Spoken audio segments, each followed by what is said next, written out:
I'm Sunny Williams. I'm up here on the International Space Station. Sunita Williams NASA की एक मशहूर astronaut ने international space station के अपने डेयरिंग मिशन से हिस्ट्री बुक्स में अपना नाम लिखा है। उनकी जर्नी इंसानी एम्बिशन और कॉस्मोस के मिस्ट्रीज को सुलझाने की हमारी रिलेंटलेस कोशिशों का सबूत है। विलियम्स के स्पेस एक्सप्लोरेशन के डेडिकेशन ने अनगिनत लोगों को इंस्पायर किया है और दिखाया है कि स्टार्स तक पहुंचने की हिम्मत करने पर हम क्या-क्या अचीव कर सकते हैं। विलियम्स की जर्नी ISS पर पहुंचने से बहुत पहले शुरू हो गई थी। कड़ी ट्रेनिंग ने उनके स्किल्स को निखारा और उन्हें स्पेस ट्रैवल के चैलेंजेस के लिए तैयार किया। उन्होंने स्पेसक्राफ्ट सिस्टम्स की इंट्रिकेसीज सीखी, स्पेस वॉक्स में महारत हासिल की और अपने शरीर को माइक्रोग्रेविटी के डिसोरिएंटिंग इफेक्ट्स के लिए ढाल लिया। उनकी ट्रेनिंग का हर पहलू उन्हें उस एक्स्ट्रॉर्डिनरी एनवायरनमेंट के लिए तैयार करने के लिए बनाया गया था जिसे वो जल्द ही अपना घर कहने वाली थी। 2024 में विलियम्स ने ISS के लिए एक और ग्राउंड ब्रेकिंग मिशन शुरू की। उनका ऑब्जेक्टिव था इंपॉर्टेंट साइंटिफिक रिसर्च करना और ऑर्बिटिंग लैबोरेटरी के मेंटेनेंस में कंट्रीब्यूट करना। उन्हें क्या पता था कि यह मिशन उनकी रेजिलियंस को टेस्ट करेगा और उनकी लिमिट्स को ऐसे पुश करेगा जैसा उन्होंने कभी सोचा भी नहीं होगा। कुछ अनफॉरसीन इवेंट्स की वजह से ISS पर उनके स्टे का अनएक्सपेक्टेडली एक्सटेंशन हो गया। विलियम्स और उनके साथी एस्ट्रोनॉट बैरी बच विलमोर खुद को एक ऐसी सिचुएशन में पाया जो पहले कभी नहीं हुई थी। अनफॉरसीन सर्कमस्टांसेस के कारण ISS के लिए उनका मिशन काफी लंबा हो गया।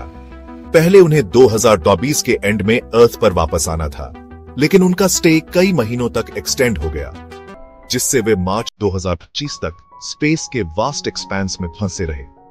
यह डिले अनएक्सपेक्टेड था, लेकिन इसने विलियम्स और विलमोर को निराश नहीं किया। उन्होंने अनवेवरिंग प्रोफेशनलिज्म और पॉजिटिव आउटलुक के साथ सिचुएशन को अडैप्ट किया।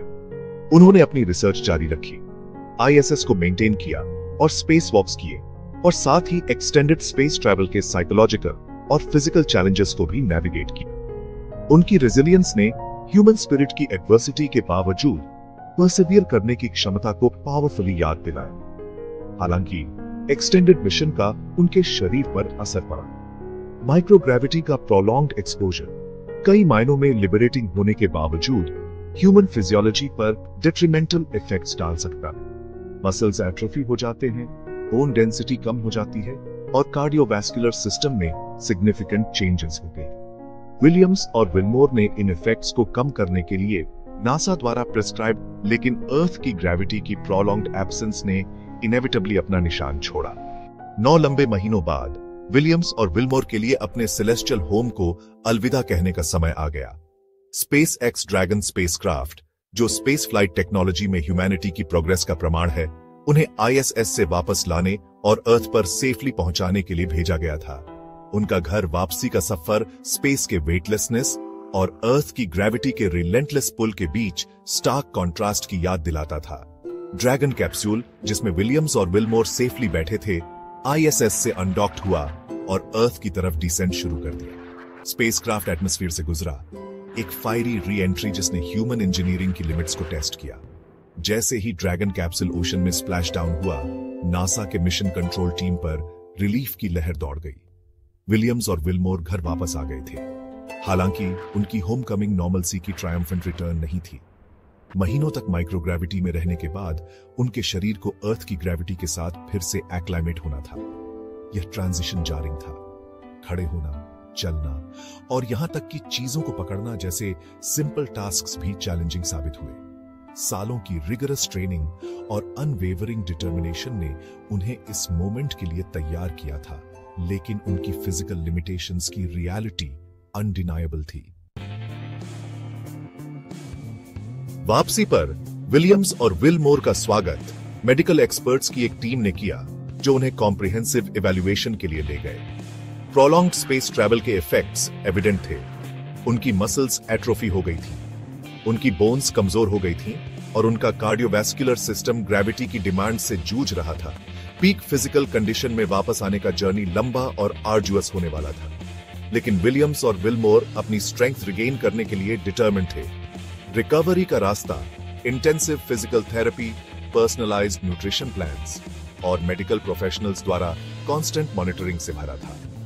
विलियम्स और विलमोर ने अपने रिहेबिलिटेशन को उसी डेडिकेशन और डिसिप्लिन के साथ अप्रोच किया जिसने उनके स्पेस फेयरिंग करियर्स को कैरेक्टराइज किया था। उन्होंने अपने शरीर को लिमिट्स तक पुश किया, ग्रेजुअली अपनी स्ट्रेंथ, स्टैमिना और कोऑर्डिनेशन रिगेन की रिकवरी के प्रति उनकी अनवेवरिंग कमिटमेंट उनकी रेजिलियंस और नॉर्मलसी में वापस आने की अनवेवरिंग डिजायर का प्रमाण थी। विलियम्स और विलमोर का एक्सपीरियंस ह्यूमन स्पेस फ्लाइट के एक्स्ट्रॉर्डिनरी चैलेंजेस और ट्रायम्फ्स की पावरफुल रिमाइंडर के रूप में काम करता है। उनकी स्टोरी इस बात को हाईलाइट करती है कि प्रोलॉन्ग्ड स्पेस ट्रैवल का ह्यूमन बॉडी पर कितना गहरा इंपैक्ट हो सकता है और ह्यूमन स्पिरिट में एडवर्सिटी को अडैप्ट और ओवरकम करने की रिमार्केबल एबिलिटी होती है। जैसे जैसे हम कॉस्मोस में आगे बढ़ते हैं, उनके एक्सपीरियंसेस इनवैल्यूएबल लेसन्स के रूप में काम करेंगे, फ्यूचर स्पेसफेयरर्स को गाइड करेंगे और आने वाली जनरेशंस को इंस्पायर करेंगे।